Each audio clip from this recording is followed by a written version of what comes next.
So for today's chapel, we have a lovely guest, an alum. Her name is Ginny Miller, and she is a graduate from the class of 2020, so very recent. And Ginny is currently joining us from Alaska. And what time is it there? It's like 4:30-ish.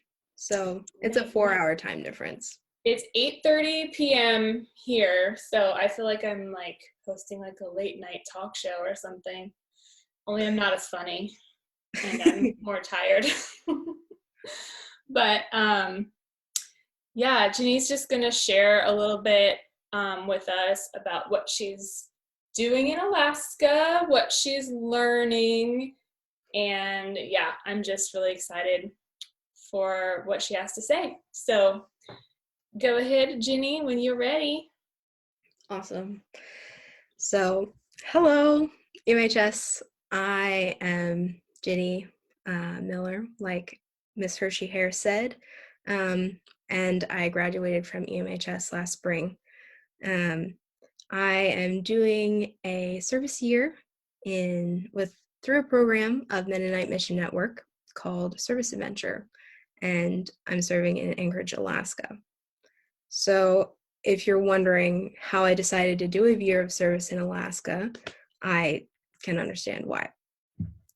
So how I got to Alaska, I surprisingly started in 8th grade. 8th grade was when I transitioned from being homeschooled to attending EMHS. And because I was a new middle schooler, I had a big sister. My big sister ended up doing a service adventure, and when she graduated, and I was able to visit her my freshman year at her unit in Johnstown, Pennsylvania. At some point, I was told there was a service adventure unit in Alaska, and it piqued my interest. It piqued my interest enough that I applied for a service adventure and asked to be in the Anchorage, Alaska unit. So on August 21st, I got on a flight, and many hours later, I found myself in the Anchorage airport.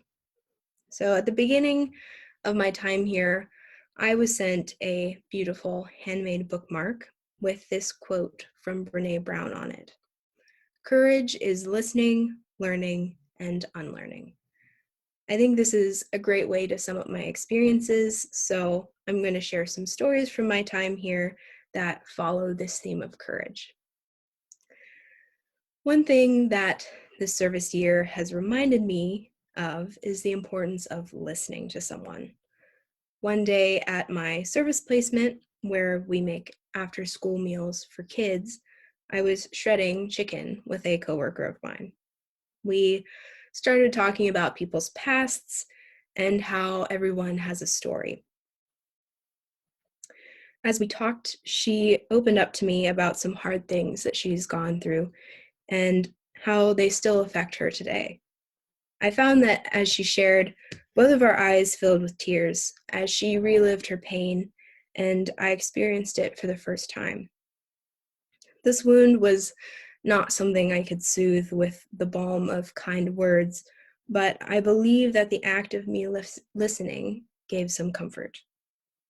Taking the time to slow down and listen to someone might be the most important action you do in your day, even though it might feel like inaction.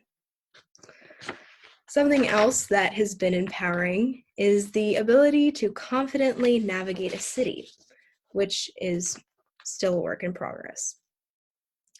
This year has been the first time when I've relied on the bus system for transportation. Catching and riding the bus is typically a relaxed and more chill part of my day, but not always. Earlier this winter, I had a rough day at my service placement, and I was looking forward to catching my bus and being able to sit and rest. When my first bus pulled up to my stop, the driver informed me that it was full due to regulations because of COVID. I waited for the next bus, which was only 15 minutes, but the wait caused me to miss my second bus that I needed to catch. I got my first bus and then decided to walk the route of my second one instead of just standing still at the bus station. I planned on catching the bus when it got to one of the stops along the way. I ended up walking away from the bus route, and during that time, the bus passed me. At this point, I had walked far enough that it didn't make sense for me to wait for the next bus. So I decided I was going to walk the rest of the way home. Looking back at that situation, there are a lot of things that I would change, but everything is more clearer in hindsight. When you're learning something, you're bound to make mistakes, and it's important to learn how to take mistakes in stride. While in this year of service, I have truly learned a lot, I'm also relearning a few things that quite surprised me. Here in Anchorage, I found that I have changed something as simple as walking. One week for our worship night, we did a prayer walk around our neighborhood. We bundled up and started walking and praying. As I was walking deep in my own thoughts, one of the guys in my unit got my attention and pointed at a nearby pine in someone's front yard. Standing there, nibbling on a pine, was a mama and baby moose. We stepped back and let them cross the front in front of us, and just let them take their time. When you run into a moose on foot, they are in control of the situation, and you move for them. Towards the end of the walk, we ran into the same moose, and I was once again reminded of how unaware I can be. Walking back and forth from my service placement, I could easily see myself walking past a moose with my head down, lost in my own thoughts, and not even know it, which is kind of crazy considering how big they are. Now, as I walk to work, I make an effort to look up and be aware of my surroundings. Even walking to my placement can feel like an adventure some days. I never know who or what I might meet on my path.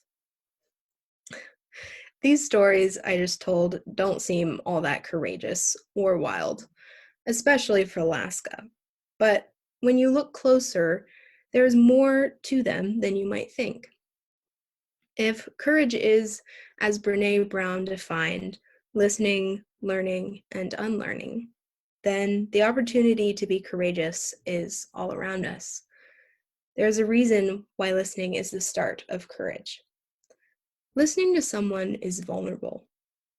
You are vulnerable because you are not in control of the situation, and they are vulnerable because they are sharing a little bit of themselves with you. I find that if I am truly listening, then the door for learning is opened. When one door opens, there are more to choose from. And being opening to listening, one can be open to learning. And if there is a true eagerness to learn, there's the opportunity to unlearn. I've seen this in my time here as some of the things I was taught or just internalized have been flipped on their head as I listen to people and hear their stories. Through my chapel, I want to encourage you guys. Typically, in this context, the word encourage would mean to spur on or attempt to persuade. But today, I want to use a more literal definition, to give courage. I want you all to be courageous in your lives through your listening and learning. Now, this challenge is not easy, but I know each of you is up to the task. Taking small steps of courage can lead to bigger ones, and I believe those steps can lead to great things. Who knows where a courageous life will take you? Wow.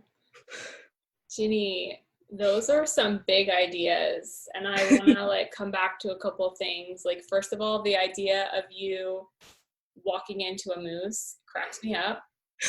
Because I can't imagine standing next to a moose and to just look up and be like, oh shoot, there's a moose. Yeah. Yeah, how big are they? Probably at the shoulders, maybe 5.5 to 6 feet. They're big. And they're all around. They typically like come into the city more in That's winter so to cool. find food. So yeah, this morning at my service placement, which is a daycare, we before breakfast there was a moose out like right in front. So we like stood at the doors and watched it. But yeah, that's definitely not something I expected. I love that. That's so stereotypical Alaska. I feel like Yeah. that's cool. Hmm. But yeah, I love the quote, listening, learning, and unlearning. And I want to come back to what you said. You said something about some of the things that you learned have been flipped. And I was wondering if you would be willing to share with us, like, what it is, like, what's one example, like a specific thing that you kind of had to unlearn Yeah. once you left school. Yeah. There have been a lot of things that I've been thinking about. But one of them recently has just been um, really listening to people and trying to listen to their stories without judgment. Mm. Um, I found that as I was in my service placement, I was interacting with a lot of formerly incarcerated people, and how if I would have known that they were like formerly incarcerated, how that could have affected how I interacted with them, Mm. and just like why that was. And yeah, so just kind of processing that and yeah, really connecting with people. Yeah. Well, thanks for being with us. You've given us a lot to think about. Yeah. And it's so good to see you. Yes, it's good to see you too. Yeah.